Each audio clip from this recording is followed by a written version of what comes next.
क्या आपको पता है कि मुंबई एक आइलैंड पे सिचुएटेड है और इंडियन मेनलैंड पे नहीं है?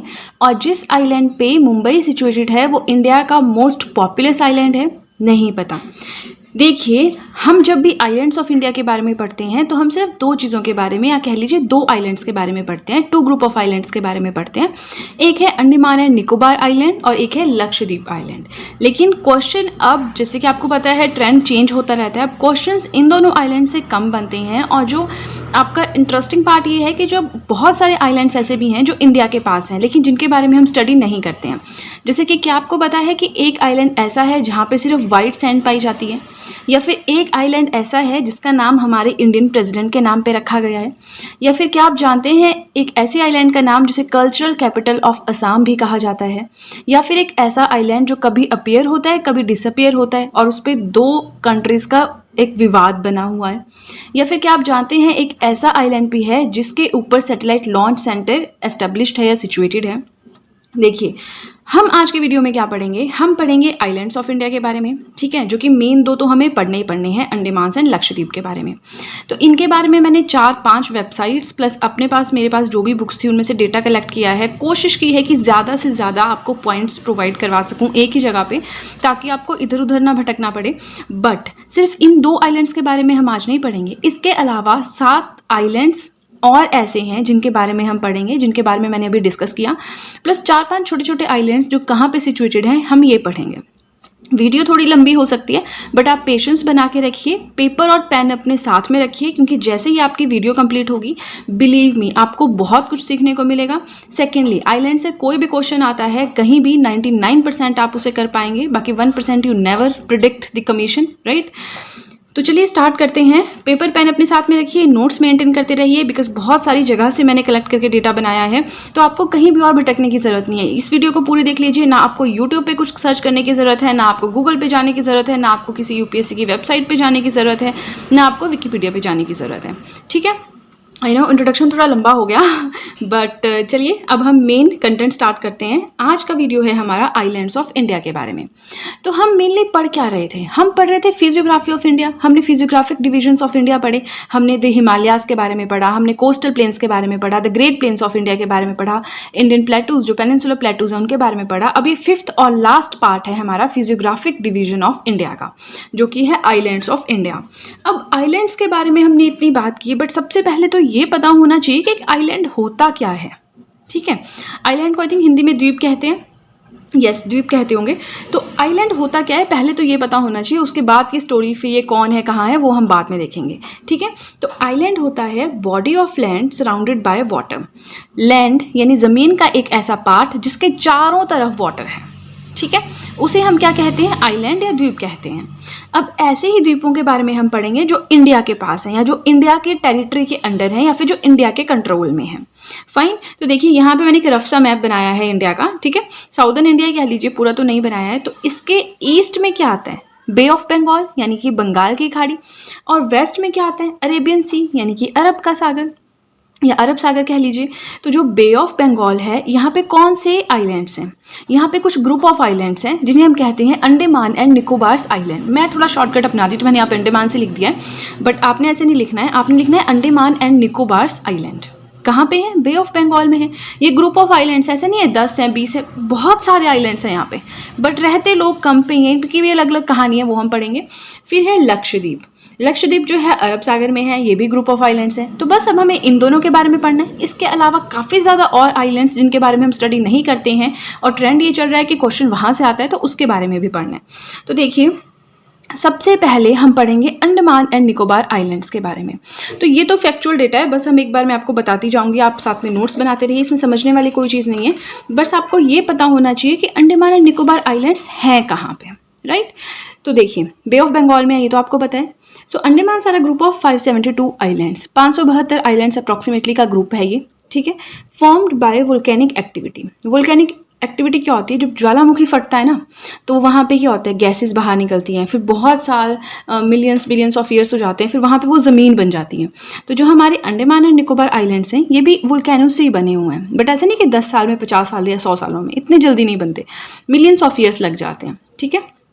अब northern part and southern part, इसका मतलब है कि जो अंडमान और निकोबार है इसका टॉप मोस्ट पॉइंट कौन सा है और बॉटम वाला पॉइंट कौन सा है। नॉर्दर्न मोस्ट मतलब सबसे ऊपर वाला, साउदर्न मोस्ट मतलब सबसे नीचे वाला। डायरेक्शंस के बारे में पहले बता चुकी हूँ, आज नहीं बताऊंगी। नॉर्दर्न मोस्ट पार्ट यानी कि इसे हम कहते हैं अंडमान आइलैंड, और साउदर्न मोस्ट पार्ट यानी कि इसे हम कहते हैं निकोबार आइलैंड। सो क्वेश्चन ये उठता है कि इन दोनों को सेपरेट कौन करता है। ये एक इंपॉर्टेंट क्वेश्चन है, मैं आपको बताती चलूंगी क्या क्या इंपॉर्टेंट चीज़ें हैं। सो 10 डिग्री चैनल सेपरेट्स देम। जो 10 डिग्री चैनल है वो अंडमान और निकोबार आइलैंड्स को अलग करता है। कैसे याद रखना है, आइलैंड का प्रॉपर नाम क्या है, अंडमान एंड निकोबार आइलैंड, ठीक है। तो अंडमान और निकोबार को अलग कौन करेगा, 10 डिग्री चैनल, ठीक है। ये हो गया। इसके बाद है Ritchie's archipelago and labyrinth island are the 2 groups. यहाँ पे अगर आपसे पूछ लिया जाए कि रिचेस आर्किपेलागो कहाँ पे है, आपको पता ही नहीं चलेगा, आपको लगेगा कुछ इंग्लिश ऐसा नाम है, ब्रिटेन में होगा या किसी यूरोपियन कंट्री में होगा। नहीं, ये इंडिया में है, अंडमान के पास, यानी अंडमान एंड निकोबार के पास। फिर है लेबिरिंथ आइलैंड, ये भी कहाँ है, अंडमान एंड निकोबार जो ग्रुप ऑफ आइलैंड है वहाँ पे है, ठीक है। नेक्स्ट चलते हैं। Okay, India's only active volcano. India में सिर्फ एक ही एक्टिव वोल्केनो है, और वो कहाँ पे है, वो है बैरन आइलैंड, निकोबार आइलैंड्स में। अब एक्टिव वोल्केनो क्या होता है, देखिए हम पढ़ते हैं वोल्केनोज के बारे में वर्ल्ड ज्योग्राफी में, फिर हम पढ़ते हैं कुछ एक्टिव वोल्केनोज होते हैं, कुछ डॉर्मेंट वोल्केनोज होते हैं। एक्टिव वोल्केनो है जहाँ पे बार बार विस्फोट होता रहता है, मतलब बार बार वोल्केनिक एक्टिविटी होती रहती है, कुछ ना कुछ सालों के बाद रेपिटेशन होता रहता है। डॉर्मेंट वोल्केनोज वो होते हैं जहाँ पे कई सालों तक कोई विस्फोट ही नहीं हुआ है, कोई वोल्केनिक एक्टिविटी ही नहीं हुई है। चलिए हम उसके बारे में बहुत डिटेल में बात करेंगे जब हम वर्ल्ड ज्योग्राफी स्टार्ट करेंगे। आज तो हम सिर्फ पढ़ रहे हैं इंडिया के आइलैंड्स के बारे में। तो इंडिया का इकलौता एक्टिव वोल्केनो कौन सा है, बैरन आइलैंड है, निकोबार आइलैंड्स के पास में है। ओवरऑल पूछा जाए तो अंडमान एंड निकोबार आइलैंड्स के पास है। ये भी चीज़ याद रखना कि जो अंडमान और निकोबार आइलैंड्स हैं ये एक यूनियन टेरिटरी है इंडिया की, केंद्र शासित प्रदेश है। formed due to collision between Indian plate and the Burma minor plate part of Eurasian plate। अब क्या होता है ना, 2 प्लेट्स हैं वो इस तरह से ऐसे टकराती हैं, तो उससे भी कुछ आइलैंड्स बन रहे हैं। कुछ आइलैंड्स जो है वो वोल्केनिक एक्टिविटी के थ्रू बने हैं, कुछ आइलैंड्स जो है इस तरह से टकरा के ज़मीन ऊपर को उठती है, जिस तरह से हिमालयाज बनते हैं उसी तरह से ये भी बन रहे हैं। कौन कौन सी प्लेट्स टकराती है, एक तो इंडियन प्लेट हो गई और दूसरा बर्मा की माइनर प्लेट हो गई। हम पढ़ते हैं ना 7 मेजर प्लेट्स हैं हमारी इंडिया में, सॉरी इंडिया में नहीं, हमारे वर्ल्ड में 7 मेजर प्लेट्स हैं और 20 माइनर प्लेट्स हैं, वो भी हम वर्ल्ड ज्योग्राफी में पढ़ते हैं। तो जब वर्ल्ड ज्योग्राफी भी हम कंप्लीट कर लेंगे इंडियन ज्योग्राफी के बाद, तो आपकी पूरी ज्योग्राफी बहुत अच्छे से क्लियर हो जाएगी, ठीक है। So these are divided into 3 main islands. इनको हम मेनली 3 मेन आइलैंड्स में डिवाइड करते हैं, north, middle and southern island, ठीक है। फिर है Duncan passage. Duncan passage separates little Andaman from southern Andaman. ये हमने LA लिखा है, ये मैंने ऐसे लिखा है शॉर्ट में। लिटिल अंडमान को साउदर्न अंडमान से अलग कौन करता है, डंकन पैसेज। सो इस तरह के छोटे छोटे क्वेश्चन उठते हैं ना, और फिर हमने एक आधी बुक से पढ़ा होता है, फिर हमें लगता है कि ये तो हमारी बुक में था ही नहीं। तो बुक के भरोसे तो रहना ही नहीं है, अपने नोट्स बनाने हैं, 4 जगह से नोट्स बनाइए, डेटा इतना इकट्ठा कर लीजिए कि एग्जामिनर बाहर से कुछ डाल ही नहीं पाए। बाकी तो फिर एग्जाम के स्टैंडर्ड के हिसाब से भी थोड़ा डिपेंड करता है। तो चलिए डंकन पैसेज हो गया। अब चलिए चलते हैं नेक्स्ट पेज की तरफ। मेक श्योर आप नोट्स बनाते रहें साथ साथ में, क्योंकि नोट्स नहीं बनाए तो जो भी मैं पढ़ाऊंगी वो सारा आप टाइम के साथ भूल जाएंगे और फिर सारा पढ़ाया लॉस है। तो देखिए पेपर पेन साथ में रखें, नोट्स बनाते रहें। हम बात कर रहे हैं अंडमान एंड निकोबार आइलैंड्स के बारे में। तो जो पोर्ट ब्लेयर है वो कैपिटल है इनकी, ये लाई करती है साउथ अंडमान में। हमने अभी पढ़ा कि लिटिल अंडमान और साउथ अंडमान को अलग करता है डंकन पैसेज। सो पोर्ट ब्लेयर जो है वो साउथ अंडमान में आती है। अमंग द निकोबार आइलैंड्स, अब अगर निकोबार आइलैंड्स की बात करें तो सबसे बड़ा आइलैंड कौन सा है, द ग्रेट निकोबार। और जो ग्रेट निकोबार है ये साउदर्न मोस्ट आइलैंड है, सबसे नीचे वाली जगह पे है, very close to the Sumatra island Indonesia. ये क्वेश्चन भी उठता है कि कौन सा ऐसा आइलैंड है जो सुमात्रा आइलैंड इंडोनेशिया के पास है। तो हमें सिर्फ इतना पता होता है कि अंडमान एंड निकोबार आइलैंड है, बट एक्चुअल में कौन सा है, द ग्रेट निकोबार है, ठीक है। These islands are made up of tertiary sandstone, limestone and shale. ये सैंडस्टोन, लाइमस्टोन और शेल जो है टर्शरी पीरियड के उससे बने होते हैं, ठीक है। नाउ नेक्स्ट आता है that most of the islands, जो ज़्यादातर यहाँ पे आइलैंड्स हैं, ठीक है, वहाँ पे थिक फॉरेस्ट हैं, बड़े बड़े घने जंगल हैं। But some of the islands coral reefs, लेकिन कुछ ऐसे आइलैंड्स हैं जहाँ पे क्या है, कोरल रीफ्स आपको मिलेंगे। देखिए कोरल रीफ्स, फ्रिंजिंग रीफ्स, ये भी एक अलग सा ये अटॉल वगैरह इसमें आते हैं, बट उसे हम वर्ल्ड ज्योग्राफी में ही कवर करेंगे। बहुत सारी ऐसी चीज़ें अगर हम छोटे छोटे उनको बताने लग गए तो वीडियो तो फिर 2-3 घंटे की हो जाएगी। इतनी लंबी वीडियो तो अपलोडिंग में भी इशू होगा, आपको पढ़ने में भी बोरिंग हो जाएगा। तो मैं चाहती हूँ शॉर्ट वीडियो बने बट ज़्यादा से ज़्यादा कंटेंट आपका इसमें कवर हो जाए ताकि आपको कहीं और भागना ना पड़े। ठीक है, so most of the islands हो गए थिक फॉरेस्ट, इसमें से कुछ जो है वहाँ पे कोरल रीफ्स आपको मिलेंगे। हाईएस्ट पीक की बात करें तो देखिए, हमने अगर आपको याद होगा जब हमने हिमालयास पढ़ा था तो हमने हर एक स्टेट और यूटी की हाईएस्ट पीक पढ़ी थी। ठीक है, तो हाईएस्ट पीक यूटी हमने ये जो अंडमान एंड निकोबार है इसकी हाईएस्ट पीक को भी वहाँ पे कवर किया था, वो थी सैडल पीक जो कि नॉर्थ अंडमान में है। सो हाईएस्ट पीक हो गई सैडल पीक जो कि नॉर्थ अंडमान में है। अंडमान का स्टेट एनिमल कौन सा है ये भी आपको पता होना चाहिए, तो वो है डुगोंग। डुगोंग जो कि एक सी मैमल है। इस तरह के क्वेश्चन जो है वो छोटे एग्जाम्स में आते हैं, हायर एग्जाम्स में इतना डायरेक्ट क्वेश्चन नहीं आता है। Also called emerald islands, very important. ये क्वेश्चन भी एक बार आ चुका है जहाँ पे मैंने क्लर्क का एग्जाम दिया था वहाँ पे कि एमराल्ड आइलैंड्स किसको बोलते हैं, फिर हमें मतलब हम लिंक नहीं कर पाते कि अंडमान को बोलते होंगे, क्वेश्चन गलत हो जाता है इतना इजी सा। सो एमराल्ड आइलैंड्स बोलते हैं अंडमान एंड निकोबार आइलैंड्स को। The Sentinelese, the only non palaeolithic people live here. So आप एक बार यूट्यूब पे सर्च कीजिएगा, जो अंडमान एंड निकोबार है ना, यहाँ पे एक ऐसा आइलैंड है जहाँ पे हम लोग नहीं जा सकते, जहाँ पे ह्यूमंस नहीं जा सकते हैं, क्योंकि वहाँ पे जो लोग रहते हैं वो मतलब बहुत पुराना ट्रेडिशन फॉलो करते हैं, वो तीर मारते हैं और उनके कपड़े भी थोड़े आदि मानव टाइप होते हैं। और वहाँ पे आप जो एयरप्लेन्स वगैरह होते हैं, एरोप्लेन्स वगैरह, इनसे भी नहीं जा सकते, शिप के थ्रू भी नहीं जा सकते, क्योंकि अगर आप जाएंगे तो वो अपने बड़े बहुत तीखे तीखे तीर होते हैं, उनको छोड़ते हैं। मैंने भी एक बार वीडियो देखी थी तो उसमें ये बताया था कि कोई डायरेक्टर वहाँ पे डॉक्यूमेंट्री बनाने गया था, तो उनको लगा कि हम उनको समझाएंगे, उनसे बात करेंगे, उनको कुछ लालच देंगे और वहाँ पे डॉक्यूमेंट्री बना लेंगे। बट वो उस आइलैंड तक पहुंच ही नहीं पाए, क्योंकि उस आइलैंड पे पहुंचने से पहले जैसे वहाँ के लोगों को दिख जाता है ना कि यहाँ पे कोई आ रहा है, वो बहुत तीखे से तीर से छोड़ना स्टार्ट करते हैं और इतने स्टाइल से छोड़ते हैं कि मतलब सीधे निशाने पे लगते हैं। तो उस डायरेक्टर को वो तीर भी लगे थे और वो काफ़ी ज़्यादा घायल हो गया था, हॉस्पिटलाइज हो गया था काफ़ी, आई थिंक 1-2 हफ्ते के लिए जो भी था। सो इस तरह का क्वेश्चन आ जाए कि जो सेंटिनलीज है या फिर ऐसी ट्राइब या फिर पैलियोलिथिक पीपल ये इंडिया में कहाँ पाए जाते हैं, तो ये अंडमान एंड निकोबार आइलैंड्स में पाए जाते हैं। राइट, नेक्स्ट आता है कहाँ पे है ये island, just give me a minute. Fine, located in the earthquake zone, यहाँ पे अर्थक्वेक प्रोन एरिया है, अर्थक्वेक्स काफ़ी ज़्यादा आते रहते हैं। और कोकोनट यानी नारियल के लिए काफ़ी ज़्यादा फेमस है, ये क्वेश्चन भी अच्छा है, नारियल के लिए काफ़ी ज़्यादा फेमस है Andaman and Nicobar islands. World's largest crab, ये एक छोटा सा एनिमल होता है, ठीक है, जिसके 10 टांगे होती हैं, टांगे कह लीजिए, हाथ कह लीजिए, और शेल का बना होता है, जायंट रॉबर क्रैब। ये रेयरेस्ट भी है, ये हमें अंडमान एंड निकोबार में मिलेगा। ठीक है, उसके बाद है ग्रेट, हमने पढ़ा कि जो ग्रेट निकोबार है वो साउदर्न मोस्ट आइलैंड है और वो सुमात्रा आइलैंड जो है इंडोनेशिया को, उससे टच करते हैं। तो इन दोनों को सेपरेट क्या करते हैं, ग्रैंड चैनल करता है। ठीक है, अब जो म्यांमार कोको आइलैंड्स हैं और जो नॉर्थ अंडमान है, इन दोनों को कौन अलग करता है, कोको स्ट्रेट। देखिए, सबसे ऊपर म्यांमार है, ठीक है, उसके बाद नॉर्थ अंडमान है, इन दोनों को कोको स्ट्रेट करता है। फिर उसके बाद ग्रेट निकोबार और सुमात्रा, ये सबसे नीचे हैं और ये दोनों सबसे ऊपर हैं। ठीक है, आई होप आप समझ पा रहे होंगे कैसे, क्योंकि देखिए यहाँ बांग्लादेश जैसा बांग्लादेश आता है, ठीक है, बांग्लादेश के नीचे फिर म्यांमार के ये आइलैंड्स आते हैं, फिर हमारा अंडमान निकोबार स्टार्ट होता है। तो म्यांमार कोको आइलैंड्स हो गए, उसको नॉर्थ अंडमान से अलग कौन करता है, कोको स्ट्रेट। फिर उसके बाद ये आता है और ये सबसे नीचे वाला पार्ट है, ये सबसे ऊपर वाला पार्ट है। ठीक है, आई होप आप रिलेट कर पा रहे होंगे, आपको दिक्कत नहीं हो रही होगी, आपको समझ में आ रहा होगा। नोट्स अपने साथ साथ में मेंटेन रखिए, नेक्स्ट टाइम जब भी आप रिवाइज करेंगे आपको सब समझ में आएगा, जो मैंने कहा था सब आपके माइंड में एक बार रिकैप्चुलेट हो जाएगा। तो चलिए चलते हैं नेक्स्ट पेज की तरफ। सो नेक्स्ट जो हमारा है ये है लक्षद्वीप आइलैंड्स। लक्षद्वीप आइलैंड्स हमने पढ़े कि कौन से सागर में है, तो ये है अरब सागर में, अरेबियन सी में। ये देखिए यहाँ पे लिखा भी है मैंने, these are located in the Arabian sea में लोकेटेड है। यूनियन टेरिटरी है इंडिया की। Previously called Lakshadweep, Minicoy and Aminidweep islands, मतलब 1956 से 1973 तक इनको इस नाम से जाना जाता था। उसके बाद इनका नाम चेंज करके लक्षद्वीप आइलैंड्स रख दिया गया। नाउ जो मिनिकॉय और अमिनीद्वीप ग्रुप है ये प्राइमरी आइलैंड्स है, मतलब मेन आइलैंड्स है यहाँ पे। ये भी है ग्रुप ऑफ मैनी आइलैंड्स, बहुत सारे जो आइलैंड्स हैं उनका ग्रुप है। बट देखिए, अब जैसे हमने अंडमान में पढ़ा 572 आइलैंड्स हैं, बट क्या 572 के 572 में लोग रहते हैं, नहीं, बहुत कम में लोग रहते होंगे, इनहेबिटेड बहुत कम होंगे। ठीक है, वैसे ही जो हमारा लक्षद्वीप है, it is also group of many islands but inhabitable only 10, जिस पे लोग रहते हैं वो सिर्फ 10 ही हैं। ठीक है, आगे चलते हैं, आगे देखते हैं इसके बारे में हमें क्या क्या इंटरेस्टिंग नॉलेज मिलेगी जानने के लिए। So in Malayalam and Sanskrit Lakshadweep means 100,000 lands. Malayalam भाषा की बात करें या संस्कृत भाषा की बात करें तो लक्षद्वीप का मतलब होता है 100,000 लैंड्स। इनको कोरल आइलैंड्स भी कहते हैं, जैसे कि हमने पढ़ा अंडमान एंड निकोबार आइलैंड्स को और क्या कहते हैं, एमराल्ड आइलैंड्स कहते हैं। वैसे ही कोरल आइलैंड्स किसे कहते हैं, लक्षद्वीप आइलैंड्स को कहते हैं।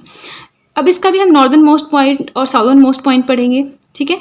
नॉर्दर्न मोस्ट पॉइंट क्या है, मिनी द्वीप आइलैंड। साउदर्न मोस्ट क्या है, मिनिकॉय आइलैंड। तो बीच में क्या बचा, लक्षद्वीप बचा, क्योंकि 3 ही आइलैंड्स इसमें मेन। नॉर्दर्न मोस्ट होता है सबसे ऊपर वाला, साउदर्न मोस्ट होता है सबसे नीचे वाला। तो सबसे ऊपर वाला कौन सा है, मिनी द्वीप। सबसे नीचे वाला कौन सा है, मिनिकॉय। और बीच में कौन सा बच गया, लक्षद्वीप, राइट। आई होप आपको समझ आ रहा है। अगर आप नोट्स बना रहे हैं मुझे कमेंट सेक्शन में बताइए आपने नोट्स बनाए या नहीं बनाए, आपको इस वीडियो से कुछ नया सीखने को मिला या नहीं मिला, वो भी मुझे ज़रूर बताएं। Now the largest and the most advanced कौन से हैं, सबसे ज़्यादा बड़ा और सबसे ज़्यादा एडवांस कौन सा है, मिनिकॉय आइलैंड है, ठीक है। मिनिकॉय आइलैंड जो कि साउदर्न मोस्ट भी है। नाउ कैपिटल की बात करें, अंडमान में हमने कैपिटल पढ़ी थी, क्या कैपिटल पढ़ी थी हमने अंडमान की, पोर्ट ब्लेयर हमने पढ़ी थी, ठीक है। तो वैसे ही अब हम पढ़ेंगे लक्षद्वीप की आइलैंड कौन सी है, सॉरी लक्षद्वीप की कैपिटल कौन सी है, तो वो है कवारती। कवारती जो है लार्जेस्ट सिटी है इन द यूनियन टेरिटरी, मतलब पूरे की पूरी जो ये केंद्र शासित प्रदेश है लक्षद्वीप आइलैंड है, इसमें जो सबसे बड़ी सिटी है वो है Kavaratti. Now primary source of income, यहाँ के लोगों का इनकम का प्राइमरी सोर्स क्या है, जैसे इंडिया में क्या है, एग्रीकल्चर प्राइमरी सोर्स रहता है, तो यहाँ पे क्या है, फिशिंग है, मछली का जो पालन करते हैं, है ना, वो है। बिगेस्ट आइलैंड कौन सा है यहाँ का, मिनिकॉय है। सबसे बड़ा सबसे ज़्यादा एडवांस कौन सा है, यही है Minicoy. Island of Pitti bird sanctuary, यहाँ पे है एक आइलैंड ऑफ पिटी या फिर पिटी आइलैंड भी उसे कहते हैं, वहाँ पे एक बर्ड सेंचुरी है, ठीक है। अब ये तो हो गया, अब ये सबसे इंपॉर्टेंट पॉइंट यहाँ पे रह गया जो हमें पढ़ना है। हमने पढ़ा लक्षद्वीप है, बीच में लक्काद्वीप है, बट लक्काद्वीप की इतनी इंपॉर्टेंस नहीं बताई है। फिर लक्षद्वीप है, मिनिकॉय है और मालदीव है। मालदीव से सबसे नीचे, तो आप वैसे याद रख सकते हैं। तो लक्षद्वीप और मिनिकॉय को अलग करता है 9 डिग्री चैनल, मिनिकॉय और मालदीव को अलग करता है 8 डिग्री चैनल। अब इसको याद करने का मैंने जो तरीका अपनाया मैं आपको वो बताती हूँ, आपको अच्छा लगेगा आप भी अपना लीजिएगा, दवाई समझ के याद कर लीजिएगा। मैं तो समझ के याद करने में ज़्यादा बिलीव करती हूँ, क्योंकि पेपर के टाइम आपको ट्रिक्स नहीं याद आती हैं, है ना, कुछ इंपॉर्टेंट जो बार बार पढ़ी होती है सिर्फ वही याद आती हैं। तो यहाँ तो मैंने लिखा है कि मेरे 98 मार्क्स आए 100 में से ज्योग्राफी में, ठीक है। तो 98 आए ना 100 में से, तो 98 क्या हुआ, ऊपर 9 डिग्री चैनल है, नीचे 8 डिग्री चैनल है। ये तो याद हो गया कि ऊपर 9 डिग्री चैनल है, नीचे 8 डिग्री चैनल है, पर ये कैसे याद होगा, कहाँ पे क्या है। तो पहले इंडिया के आइलैंड्स आएंगे, लक्षद्वीप इंडिया का आइलैंड है, नीचे जो है दूसरी कंट्री का आइलैंड आएगा, कौन सा है, मालदीव। तो बीच में क्या बच गया, मिनिकॉय। तो मैंने इस तरह से याद किया है, बट आप देख लीजिएगा मेरी ट्रिक थोड़ी आपको मे भी कॉम्प्लिकेटेड लगे, आपको वो स्टेटमेंट वाली ट्रिक ज़्यादा अच्छी लगती होंगी, मैंने देखा है काफ़ी लोग कहते हैं। बट देखिए लक्षद्वीप हो गया हमारा कंप्लीट। अब हमें आगे चलना है और हमें पढ़ना है जो बाकी, जो मैंने बोला था ना कि काफ़ी ज़्यादा आइलैंड्स हैं जिनके बारे में हमें स्टडी करना है, तो बस अब वहीं पर चलते हैं। Some other important islands, very important islands मुझे लिखना चाहिए था यहाँ पे। फर्स्ट है अब्दुल कलाम आइलैंड। तो मैंने स्टार्टिंग में कहा था ना कि ऐसा कौन सा आइलैंड है जिसका नाम हमारे प्रेसिडेंट के नाम पे पड़ा है, वो यही आइलैंड है अब्दुल कलाम आइलैंड। तो देखिए आइलैंड के बारे में भी हम स्टडी करेंगे, यहाँ पे देखिए आइलैंड के बारे में भी पढ़ेंगे, बट पहले हम पढ़ लेते हैं थोड़ा सा एपीजे अब्दुल कलाम जी के बारे में। अब्दुल कलाम आइलैंड का नाम जो है वो एपीजे अब्दुल कलाम जी के नाम पे पड़ा है, ठीक है। इनका फुल नेम की अगर हम बात करें तो वो था अबुल पाकीर जैनुलाब्दीन अब्दुल कलाम। पता होना चाहिए, ये क्वेश्चन पहले आता था एग्जाम्स में, अब तो नहीं आता आई थिंक। ये एक इंडियन साइंटिस्ट थे, कौन थे, इंडियन साइंटिस्ट थे, पॉलिटिशियन थे। इन्हें मिसाइल मैन के नाम से भी जाना जाता है। तो क्वेश्चन इस तरह से भी आ सकता है कि कौन सा आइलैंड है जिसका नाम मिसाइल मैन के नाम पे पड़ा है, तो ये काफ़ी ईजी हो जाता है, Abdul Kalam island. But president of India भी रहे हैं 2002 से 2007 तक। तो जब क्वेश्चन ऐसे आता है ना कि कौन सा आइलैंड है जिसका नाम प्रेसिडेंट के नाम पे रखा गया है, तब हम कंफ्यूज होते हैं, ठीक है। Played an important role in the development of nuclear programmes, जो न्यूक्लियर प्रोग्राम्स थे उनके विकास में, उनके डेवलपमेंट में काफ़ी अच्छा रोल इन्होंने प्ले किया है। इन्हें पीपल्स प्रेसिडेंट ऑफ इंडिया भी कहा जाता था। ये तो हमने एपीजे अब्दुल कलाम जी के बारे में पढ़ा। अब हम पढ़ेंगे अब्दुल कलाम आइलैंड के बारे में कि इस आइलैंड की क्या क्या खासियत है, क्या क्या यहाँ पे चीज़ें हैं, ठीक है। तो सबसे पहले तो हम ये पढ़ेंगे कि इस आइलैंड का पहले नाम व्हीलर आइलैंड हुआ करता था, ठीक है, बट बाद में इसका नाम चेंज हुआ, अब्दुल कलाम आइलैंड इसका नाम रखा गया। अब ये है कहाँ पे, near the Orissa coast, Orissa के कोस्ट के पास है। बे ऑफ बंगाल यानी कि बंगाल की खाड़ी में है। यहाँ पे मिसाइल लॉन्चिंग स्टेशन है क्या आइलैंड में, क्यों फेमस है ये भी तो पता होना चाहिए। तो मिसाइल लॉन्चिंग स्टेशन है। मिसाइल लॉन्चिंग स्टेशन आप समझते हैं जहाँ से मिसाइल्स लॉन्च की जाती हैं, ठीक है। India's most advanced missile testing facility. अब मिसाइल्स जो है वो सही से लॉन्च हो रही हैं कि नहीं, उनको टेस्ट करना है या जो भी उनका काम होता होगा वो सारा यहाँ से होता है, और ये मोस्ट एडवांस्ड मिसाइल फैसिलिटी है इंडिया की। फाइन, तो यह तो हमने पढ़ लिया अब्दुल कलाम आइलैंड के बारे में। आई होप आपको समझ आया होगा। अब याद कीजिए, स्टार्टिंग में मैंने कहा था कि ऐसा कौन सा आइलैंड है जहाँ पे आपको वाइट सैंड मिलेगी और जहाँ पे एग्रीकल्चर पॉसिबल नहीं है। तो हाँ जी, हम उसी आइलैंड के बारे में पढ़ने जा रहे हैं। उस आइलैंड का नाम है पंबन आइलैंड। इसे रामेश्वरम आइलैंड के नाम से भी जाना जाता है। अब जैसे ही मैंने रामेश्वरम आइलैंड कह दिया, आप लोगों को तो पता चल ही गया होगा कि ये कौन से स्टेट के अंडर आता है, कौन से स्टेट की बाउंड्री या टेरिटरी के अंडर आता है। बिल्कुल राइट, ये तमिलनाडु की टेरिटरी के अंडर आता है। बट चलिए थोड़ा सा पढ़ लेते हैं इसके बारे में। जो पंबन आइलैंड है, यानी कि जिसे हम रामेश्वरम आइलैंड भी कहते हैं, it lies between India and Sri Lanka. ठीक है, इंडिया और श्रीलंका के बीच में लाई करता है, लेकिन इंडियन आइलैंड है, इंडिया की टेरिटरी में आता है। Fine, located in the gulf of Mannar, Mannar की खाड़ी में है ये। Comes under Ramanathapuram district Tamil Nadu, Tamil Nadu के रामानंतपुरम डिस्ट्रिक्ट में आता है। यहाँ पे जो मोस्ट ऑफ द लैंड है दैट इज़ वाइट सैंड। ज़्यादातर यहाँ पे जो ज़मीन है, धरती है, वहाँ पे आपको सफ़ेद रेत मिलेगी, वाइट सैंड मिलेगी। And that's why it is not suitable for agriculture. इसीलिए यहाँ पे खेती बाड़ी नहीं की जा सकती है, एग्रीकल्चर पॉसिबल नहीं है। देखिए, हमने 2 आइलैंड्स पढ़ लिए। अगर आप साथ साथ में नोट्स बना रहे हैं, आपको बहुत फ़ायदा होगा। आप लोगों का एग्जाम क्लियर होगा तो उससे ज़्यादा खुशी मेरे अलावा किसी को नहीं होगी। तो आप बस नोट्स अपने प्रिपेयर करते रहिए, अपनी तैयारी करते रहिए। और मैं भी बहुत ज़्यादा बिजी शेड्यूल से टाइम निकालती हूँ कि मैं अच्छे से अच्छे नोट्स बना सकूँ। अदरवाइज़ बुक से देख कर लिखना वो तो बहुत ईजी काम होता है, बट मैं कोशिश करती हूँ कि ज़्यादा से ज़्यादा पहले बुक से लिखती हूँ, फिर मोबाइल से लिखती हूँ, वेबसाइट्स चेक करती हूँ, प्रीवियस ईयर क्वेश्चंस कोई इंपॉर्टेंट कोई फैक्चुअल डेटा तो नहीं है जो छूट गया, वो भी चेक करती हूँ। तो अपनी तरफ से कोशिश करती हूँ कि अच्छे से अच्छा हो जाए। बाकी कुछ छूट जाता है तो फिर उसमें क्या कर सकते हैं। चलिए चलते हैं नेक्स्ट पेज की तरफ। मोस्ट इंपॉर्टेंट आइलैंड, ठीक है, श्रीहरिकोटा आइलैंड बहुत ज़्यादा इंपॉर्टेंट है। मैं आपको बताऊं, जिस टाइम मैं पहले क्लर्क के पेपर देती थी, अब तो बहुत ज़्यादा हाई लेवल हो गया, बट उस टाइम क्वेश्चन सीधे आता था, श्रीहरिकोटा आइलैंड कौन सी स्टेट में है, या फिर ऐसा कौन सा आइलैंड है जहाँ पे सतीश धवन स्पेस सेंटर है। कितना बहुत सिंपल क्वेश्चन है ये। जो लोग तैयारी कर रहे हैं सालों से, उनको पता है कि ये बहुत ईजी क्वेश्चन है, मतलब बहुत ही डायरेक्ट क्वेश्चन है। बट अनफॉर्चुनेटली ऐसे इजी क्वेश्चंस अब नहीं आते हैं। अब क्वेश्चंस काफ़ी घुमा फिरा के आते हैं, तो काफ़ी डिटेल स्टडी करनी पड़ती है। सो श्रीहरिकोटा आइलैंड के बारे में हम पढ़ेंगे। It lies between Pulicat lake and bay of Bengal. सबसे पहले तो पुलिकट लेक कहाँ पे है? आंध्र प्रदेश में है। बे ऑफ बंगाल का आपको पता है, तो आइडिया लगा लीजिए कि जहाँ आंध्र प्रदेश और जहाँ बे ऑफ बंगाल उसके बीच में कहीं होगा। ठीक है, तो ये लाई करता है पुलिकट लेक और बे ऑफ बंगाल के बीच में, located in the Nellore district Andhra Pradesh. अब देखिए यहाँ पे एक कन्फ्यूज़न है, बट मैंने अपने दोनों पॉइंट्स यहाँ पे रख दिए हैं। अब आप भी एक बार क्रॉस चेक कर लीजिएगा अपनी बुक्स में। मेरी बुक में था कि ये आंध्र प्रदेश के नेल्लौर डिस्ट्रिक्ट में पड़ता है। मुझे एक बार थोड़ा डाउट था तो मैंने गूगल किया, वहाँ पे आता है तिरुपति डिस्ट्रिक्ट आंध्र प्रदेश में पड़ता है। तो आप भी एक बार देख लीजिएगा आपकी बुक्स क्या बताती हैं, उस हिसाब से लिख लीजिएगा। अदरवाइज इतना डेप्थ में नहीं आएगा, इतना ही आता है कि कौन से स्टेट में है, आंध्र प्रदेश में है। Now one of the ISRO satellite launch facilities. ISRO क्या है? इंडियन स्पेस रिसर्च ऑर्गेनाइजेशन की सैटेलाइट लॉन्च फैसिलिटी, मतलब यहाँ से सैटेलाइट्स लॉन्च किए जाते हैं रॉकेट के थ्रू। तो अब इसरो के बारे में हम पढ़ेंगे। देखिए, हमें एक ही सब्जेक्ट नहीं कवर करना है, हमें history, geography, polity, economics, science सब कुछ पढ़ना होता है। उसके अलावा करंट अफेयर्स पढ़ना होता है और स्पोर्ट्स काफ़ी कुछ पढ़ना होता है। सो हम किसी भी वर्ड को छोड़ नहीं सकते अगर हमें नहीं पता है, वो पढ़ना पड़ेगा वहीं पे at the same point of time, right. So ISRO क्या है? इंडियन स्पेस रिसर्च ऑर्गेनाइजेशन है। ये नेशनल स्पेस एजेंसी है इंडिया की नेशनल स्पेस एजेंसी। जैसे इंडिया की कैपिटल क्या है? न्यू दिल्ली बोल देते हैं हम, है ना। तो ये नेशनल स्पेस एजेंसी है, पूरे इंडिया का स्पेस का काम यहाँ पे होता है इसरो में, इंडियन स्पेस रिसर्च ऑर्गेनाइजेशन में। अब क्वेश्चन यहाँ से नहीं आएगा, क्वेश्चन इन 3 में से आएगा कि इसरो का हेडक्वार्टर कहाँ पे है? बेंगलोर में है।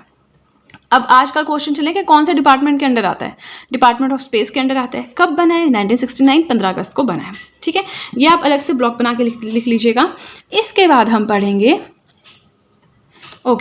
इसके बाद हम पढ़ेंगे that India has 2 satellite launch centres. India के पास सिर्फ 2 ही हैं जहाँ से सैटेलाइट लॉन्च किए जाते हैं, ऐसे सेंटर जहाँ से सैटेलाइट स्पेस में भेजे जाते हैं, ऐसे सेंटर।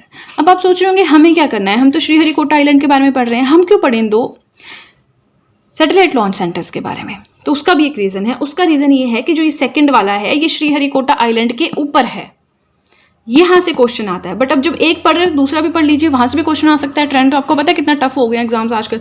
तो इंडिया के पास 2 सैटेलाइट लॉन्च सेंटर्स हैं, पहला है TERLS, दूसरा है SDSC। इनके नाम से नहीं करना है याद, हमें पूरा फुल नेम याद करना है। फर्स्ट है Thumba equatorial rocket launch station, Thumba equatorial करना है, थुम्बा इक्वेटोरियल तिरुवनंतपुरम केरला में है, थुम्बा तिरुवनंतपुरम में है, ठीक है। दूसरा है सतीश धवन स्पेस सेंटर, ये तो आपको याद करने की जरूरत नहीं होनी चाहिए। जो सतीश धवन स्पेस सेंटर है श्रीहरिकोटा आंध्र प्रदेश में है, थुम्बा तिरुवनंतपुरम में है, सतीश धवन श्रीहरिकोटा में है। सो सिंपल, ठीक है। तो आई होप ये भी क्लियर हो गया आपका। अब हम चलेंगे नेक्स्ट। ये देखिए छोटे छोटे आइलैंड्स हैं, 2 मिनट में मैं आपको इनको कवर करवा दूंगी। इसके अलावा और भी है इंपॉर्टेंट, एक ऐसा आइलैंड भी है जो कभी अपीयर होता है कभी डिसअपीयर हो जाता है, तो उस आइलैंड के बारे में हम नेक्स्ट पेज में पढ़ेंगे। फिलहाल आप यहाँ पे रखिए मजौली आइलैंड। अच्छा, आपको याद है मैंने स्टार्टिंग में कहा था कि ऐसा कौन सा आइलैंड है जिसे कल्चरल कैपिटल ऑफ असम के नाम से जाना जाता है? यस, हाँ जी, हम उसी आइलैंड के बारे में पढ़ रहे हैं, मजौली आइलैंड। ये असम में है। World's largest fresh water island, ये एक ऐसा आइलैंड है जो फ्रेश वाटर के ऊपर बना हुआ है, ठीक है। पूरी दुनिया का सबसे बड़ा फ्रेश वाटर आइलैंड है, ब्रह्मपुत्र रिवर पे बना हुआ है, मतलब ब्रह्मपुत्र रिवर के पानी है इसके आसपास। इंडियाज फर्स्ट आइलैंड डिस्ट्रिक्ट, ये पहला ऐसा आइलैंड है जिसको डिस्ट्रिक्ट बनाया गया 2016 में, ठीक है। Also called cultural capital of Assam, इसे असम के कल्चरल कैपिटल के नाम से भी जाना जाता है क्योंकि यहाँ के लोग काफ़ी ज़्यादा कल्चर सेंसिटिव हैं, ठीक है। अपनी सांस्कृतिक जो होता है ना उस पर काफ़ी ज़्यादा फोकस करते हैं, अपनी संस्कृति पे। मजौली आइलैंड हो गया। अब है आलियाबट आइलैंड। सो ये आलिया बैट, ये एली बैट, कुछ भी कह लीजिए। तो जो हमने शुरू में पढ़ा था कि ऐसा कौन सा आइलैंड है जहाँ पे आपको ऑयल वेल मिलेगा, तेल के कुएँ मिलेंगे, ठीक है। तो उसके बारे में अब हम पढ़ने जा रहे हैं। आलियाबट या आलीबेट आइलैंड गल्फ ऑफ खम्बाट या गल्फ ऑफ खाम्बट गुजरात में है। In the delta of river Narmada, ये क्वेश्चन डायरेक्ट आया हुआ है, बहुत ज़्यादा इंपॉर्टेंट है ये क्वेश्चन। आप जैसे डालेंगे ना, आप गूगल करेंगे अगर एलिबेट आइलैंड, तो सबसे पहला क्वेश्चन यही आएगा, कौन से डेल्टा में है? नर्मदा रिवर के डेल्टा में है। बिल्कुल टिप्स पे इसको रट ही लो, आप समझना रहने दो, इसको रट लो। इंडियाज फर्स्ट ऑफ शोर ऑयल वेल साइट, इंडिया की पहली ऐसी साइट है, ठीक है, जहाँ पे तेल का कुआं है, बट पहली ऐसी साइट है जहाँ पे आइलैंड पे तेल का कुआं है। आइलैंड पे आपको कहीं भी तेल का कुआं या ऑयल वेल नहीं मिलेगा, ठीक है। अब ये वाला भी हो गया हमारा कंप्लीट। इसके नोट्स अगर आपने बना लिए, देखिए आपको ऐसे बने बनाए नोट्स जो अंडमान और लक्षद्वीप है उनके अलावा जो ये वाले हैं ये तो आपको कहीं भी नहीं मिलेंगे बने बनाए नोट्स, ठीक है। ये तो आपको फिर डेटा कलेक्ट करना पड़ेगा, थोड़ा सा इस वेबसाइट में 2 चीज़ें इस वेबसाइट में है, 2 चीज़ें उस वेबसाइट में है, फिर लिखना पड़ेगा। तो अगर आप साथ साथ में बनाएंगे आपका काफ़ी ज़्यादा काम कम हो जाएगा। अब चलिए चलते हैं नेक्स्ट पेज की तरफ। Next is also very very important, Salsette island. याद है मैंने आपको स्टार्टिंग में कहा था कि मुंबई एक आइलैंड के ऊपर सिचुएटेड है और जिस आइलैंड पे वो सिचुएटेड है वो इंडिया का सबसे ज़्यादा पॉपुलेशन वाला आइलैंड है। हाँ जी, तो उस आइलैंड का नाम है सेल्सेट आइलैंड, ये डबल टी है, ठीक है। Salsette island India's most populous island, India का एक ऐसा आइलैंड जहाँ पे बहुत ज़्यादा पॉपुलेशन है। कौन सा है? सेल्सेट आइलैंड है। Mumbai city is located on it, जो मुंबई सिटी है वो भी इसके ऊपर ही बनी हुई है, ठीक है। इसके अलावा आप यहाँ पे 4 देख रहे होंगे, ये 4 आइलैंड्स जो है थोड़ा थोड़ा था इनके बारे में, तो मैंने अलग से हेडिंग्स नहीं दिए। जैसे कि पहला है सागर आइलैंड, गंगा डेल्टा में बना हुआ है, बंगाल की खाड़ी बे ऑफ बंगाल में है, सिग्निफिकेंट हिंदू पिलग्रिमेज साइट है, मतलब हिंदू के जो धार्मिक महत्व होते हैं ना, धर्म से रिलेटेड साइट है। हॉलीडे आइलैंड की जगह हॉलीडे भी लिखा है, हॉलीडे आइलैंड, तो आई थिंक वो प्रोनाउंसिएशन का हो सकता है, जैसे साउथ के लोग हॉलीडे को हॉलीडे ऐसे कुछ बोलते हैं, तो मे बी उस वजह से होगा, या हो सकता है इसका नाम ही हॉलीडे हो, तो आप देख लेना हॉलीडे या हॉलीडे एक ही बात है। Part of Sundarbans region, Sundarban के एरिया में है, वेस्ट बंगाल में है, माल्टा रिवर पे बना हुआ, ये इंपॉर्टेंट पॉइंट है, ये क्वेश्चन आया हुआ था इसलिए मैंने यहाँ पे लिखा है, माल्टा रिवर पे बना हुआ है। फुम्बिस या फ्लोटिंग आइलैंड्स, अब हम बात करेंगे फुम्बिस या फ्लोटिंग आइलैंड्स के बारे में। मणिपुर में है, located with in Keibul Lamjao national park. ऐसा कौन सा आइलैंड है जो नेशनल पार्क के ऊपर बना हुआ है? क्वेश्चन ही ऐसे आते हैं, इतने घुमा के आते हैं कि आप मतलब जज ही नहीं कर पाते। तो वो है फ्लोटिंग आइलैंड्स या फुम्बिस आइलैंड, जो कि मणिपुर में है। नेक्स्ट है मनरो आइलैंड, कहाँ पे है? केरला में है, at the conference of Ashtamudi lake and Kallada river, ठीक है। तो ये 4 हो गए, इसमें बताने वाली है, समझाने वाली तो आई डोंट थिंक कोई ज़रूरत है, ये तो फैक्चुअल सा डेटा है, आपको पढ़ना पड़ेगा अपने आप। बट ये जो आ गया ना, ये बहुत ज़्यादा इंपॉर्टेंट है, न्यू मूर आइलैंड। न्यू मूर आइलैंड वेरी वेरी इंपॉर्टेंट, तो अब हम इसके बारे में पढ़ेंगे, राइट। तो ये है वो आइलैंड, स्टार्टिंग में मैंने कहा था कि एक ऐसा आइलैंड जो कभी अपीयर होता है, कभी डिसअपीयर हो जाता है, फिर से अपीयर हो जाता है, फिर से डिसअपीयर हो जाता है, क्या चला भाई। तो बस उसी आइलैंड के बारे में हमें पढ़ना है। इस आइलैंड का नाम है न्यू मूर आइलैंड, इसे पूर्वाशा आइलैंड के नाम से भी जाना जाता है, साउथ तलपट्टी आइलैंड के नाम से भी जाना जाता है, और ये गंगा डेल्टा में है, गंगा नदी जो डेल्टा बनाती है उसमें है। डेल्टाज क्या होते हैं, एस्टरीज क्या होती हैं, जो हमने प्रीवियस वीडियो पढ़ी थी उसमें बहुत ही अच्छे से पढ़ लिया था, ठीक है। तो अब यहाँ पे हम नहीं इसको डिस्कस करेंगे। It is a bone of contention between India and Bangladesh, India और बांग्लादेश में लड़ाई चली हुई इस आइलैंड के पीछे। क्यों चली है वो हम आगे पढ़ेंगे, ठीक है। होता क्या है, sometimes it appear, sometimes it disappears. कई बार ये अपीयर हो जाता है, कई बार ये गायब हो जाता है, ठीक है। फर्स्टली अपीयर्ड इन 1970, 1970 में सबसे पहले ये आइलैंड अपीयर हुआ। उससे पहले ये आइलैंड एग्जिस्ट ही नहीं करता था। तो जब ये अपीयर हुआ, इसे उस टाइम भोला साइक्लोन आया था, उसके बाद ये अपीयर हुआ। नो परमानेंट इनहेबिटेंट्स, ऑब्वियसली कभी ये पानी के अंदर सबमर्ज हो जाता है, कभी ऊपर आ जाता है, तो कोई परमानेंट इनहेबिटेंट्स तो यहाँ पे होंगे नहीं, है ना। र्यूमर्स हैं यहाँ पे कि ऑयल एंड नेचुरल गैस बहुत ज़्यादा है, ऑयल और नेचुरल गैस के रिजर्व्स हैं बहुत ज़्यादा, इसलिए ये यहाँ पे लड़ाई होती रहती है इंडिया और बांग्लादेश के बीच में। लड़ाई तो नहीं, मतलब विवाद है। इंडिया बोलता है ये हमारी बाउंड्री के अंडर है, बांग्लादेश बोलता है ये हमारी बाउंड्री के अंडर है, बस इसी चीज़ के लिए, oil and natural gas reserve के लिए। नाउ 2010 में क्या हुआ, हमने क्या पढ़ा, सबसे पहले अपीयर 1970 में, अब 2010 में क्या हो गया, it completely submerged by the rising level, by the rising sea water due to global warming. Global warming की वजह से क्या हो रहा है, ग्लेशियर्स पिघल रहे हैं, पानी का लेवल बढ़ रहा है, और ये हो गया बिल्कुल सबमर्ज पानी के अंदर 2010 में, ठीक है। तो इसलिए ये है वो आइलैंड, न्यू मूर आइलैंड जिसे कहते हैं, कभी अपीयर होगा कभी डिसअपीयर हो जाता है। कभी भी आप क्वेश्चन लिखते हैं, हमेशा उस क्वेश्चन में पहले इंट्रोडक्शन देनी है, मेन कंटेंट जो भी पूछा गया वो लिखना है, सिग्निफिकेंस देना है लास्ट में, और कंक्लूजन देना है। मैं यहाँ पे तो आंसर राइटिंग के फॉर्मेट में नहीं पढ़ा रही हूँ, बट मैं आपको वैसे ही बता रही थी। नाउ सिग्निफिकेंस आता है, इंपॉर्टेंस क्या है इन आइलैंड्स की, इन आइलैंड्स से हमें क्या फ़ायदा है। हमने तो पढ़ लिया कि किसी में कुछ है, किसी में कुछ है, सब में कुछ ना कुछ इंपॉर्टेंट या फेमस चीज़ है। सिग्निफिकेंस क्या है, इंपॉर्टेंस क्या है, तो पहले है नेवल एंड मिलिट्री बेसिस। हम इनको नेवल बेस बना सकते हैं, मिलिट्री बेस बना सकते हैं। सर्विलियंस में, मतलब कोई हम पे अटैक तो नहीं कर रहा है, सर्विलियंस होता है एक तरह से चेक करना इधर उधर, है ना, तो सर्विलियंस में यूज़ हो सकता है, कम्युनिकेशन में यूज़ हो सकता है। जब वॉर्स या बैटल्स होती हैं, लड़ाई हो जाती है, युद्ध हो जाए, ऐसा कुछ हो जाए, तो लॉन्च प्लेटफॉर्म्स, मिसाइल्स वगैरह छोड़नी है किसी और कंट्री पे, तो उस टाइम हो सकता है यूज़। बट इंडिया काफ़ी पीसफुल कंट्री है, ऐसा कभी कर ही नहीं सकती ना कभी किया है। बट यहाँ पे हम तो सिग्निफिकेंस पढ़ रहे हैं, तो हम तो अपने व्यूज़ लिख सकते हैं, राइट। ये टूरिस्ट डेस्टिनेशन में यूज़ हो सकते हैं, राइट। तो ये हो गया हमारा आइलैंड्स वाला पार्ट कंप्लीट। मुझे कमेंट सेक्शन में ज़रूर बताएं कि आपने नोट्स बनाए या नहीं, और आपको वीडियो कैसी लगी। अगर आपको वीडियो अच्छी लगी तो आपको अच्छे से पता है क्या करना है, जल्दी से कर दीजिए चैनल को सब्सक्राइब, बेल आइकन को कीजिए प्रेस, सो दैट मैं जैसी कोई वीडियो अपलोड करूं आप तक एकदम से नोटिफिकेशन पहुंच जाए। बहुत सारे लोग कहते हैं कि मैम आपकी वीडियोस आती हैं बट हमें नोटिफिकेशन नहीं आती। रीज़न यही है, बेल आइकन ही नहीं प्रेस किया है, नोटिफिकेशंस कैसे आएंगी, राइट। इसी के अलावा नेशनल मूवमेंट के बारे में हैंड रिटन नोट्स में बना चुकी हूँ, लिंक डिस्क्रिप्शन बॉक्स में दिया है।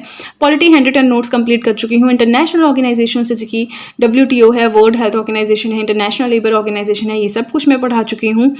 तो अगर आप ये सब पढ़ना चाहते हैं, प्लस मेरे चैनल पे आपको HPGK के नोट्स, लेसन प्लान से रिलेटेड वीडियोस और जनरल स्टडी से रिलेटेड सारे नोट्स मिल जाएंगे। सारे तो नहीं, मतलब मैं कोशिश कर रही हूँ टाइम के साथ अपलोड करती रहूँ। आज की वीडियो के लिए इतना ही, मिलते हैं नेक्स्ट वीडियो में। जो हमारा फिजियोग्राफिक डिवीजन ऑफ इंडिया था वो हो गया है complete. That's it guys, and see you soon.